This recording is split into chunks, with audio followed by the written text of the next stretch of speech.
Bonjour, moi c'est Francis et aujourd'hui je vais vous faire voyager très loin avec une crème Namelaka aux fraises. Alors vous êtes prêts? On décolle et hop, atterrissage en Bresse.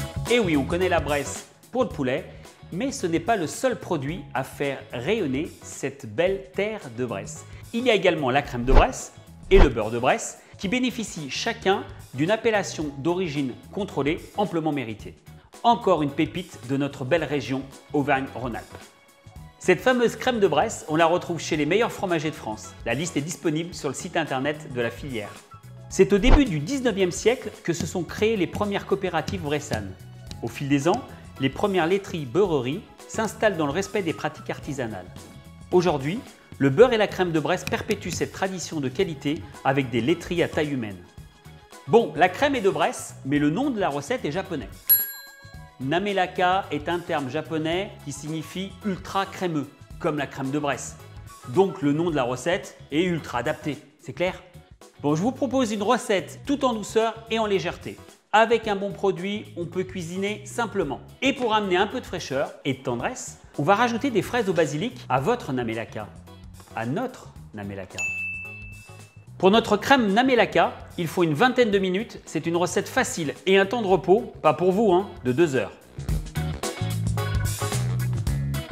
250 g de chocolat blanc, une feuille de gélatine, 145 g de lait entier, 295 g de crème semi-épaisse de Bresse, évidemment, une gousse de vanille, 500 g de fraises, 20 g de beurre de Bresse, une cuillère à soupe de miel, du basilic et un citron vert.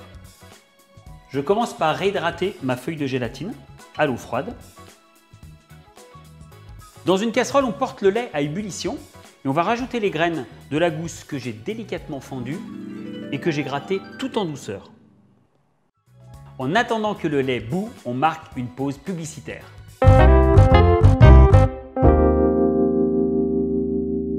Aujourd'hui, la vanille à 1000 vies, ou presque. Une fois vos gousses de vanille utilisées, vous allez pouvoir les sécher à l'air libre ou dans un four, les mixer par exemple avec du sucre et vous obtiendrez un sucre vanillé d'exception, les utiliser en guise de brochette pour des Saint-Jacques ou bien dans un bouillon. À vous de jouer. Nous revoilà, le lait est à ébullition, je vais couper le feu et je vais incorporer la gélatine que je vais au préalable bien essorer. Je l'incorpore au fouet.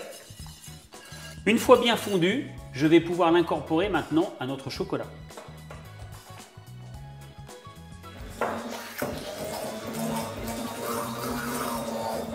Voilà, mon lait est bien incorporé, bien émulsionné avec le chocolat.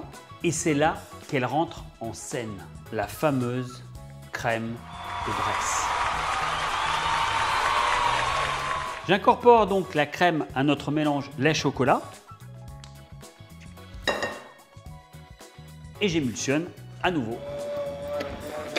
Je verse la préparation dans une verrine.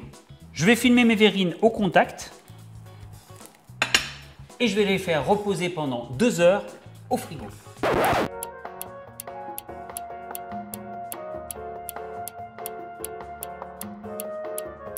Nous allons passer maintenant à la préparation de nos fraises. Tout d'abord, on les a au préalable rincées, équeutées, coupées en petits morceaux. C'est plus agréable pour la mâche. On va s'occuper également du basilic. Je vais vous partager une petite astuce. On empile les feuilles de basilic, on va venir les rouler. Tout ça pour éviter qu'elles s'oxydent de trop. Donc peu de manipulation et un couteau bien aiguisé. Et on va venir émincer nos feuilles de basilic. Une fois que ceci est prêt, on va passer à la poêlée de nos fraises. On va mettre notre poêle à chauffer. On va y rajouter le beurre qu'on va faire fondre, ainsi que notre miel. Dans notre région, il y en a vraiment plein de sortes. Du sapin, de la lavande, que l'embarras du choix, c'est magnifique. On rajoute maintenant nos fraises, le basilic qu'on a ciselé. On va poêler tout doucement et surtout pas très longtemps, sinon ça risque de finir en compote. Pour terminer, on va rajouter un jus de citron. On a sorti de nos verrines du frigo. On va enlever notre petit film et on va disposer nos fraises au basilic sur le dessus de cette crème de Bresse ultra crémeuse. C'est beau, non? On dispose joliment. On termine par un zeste de citron bio Et la petite touche, une mini feuille de basilic pour la déco.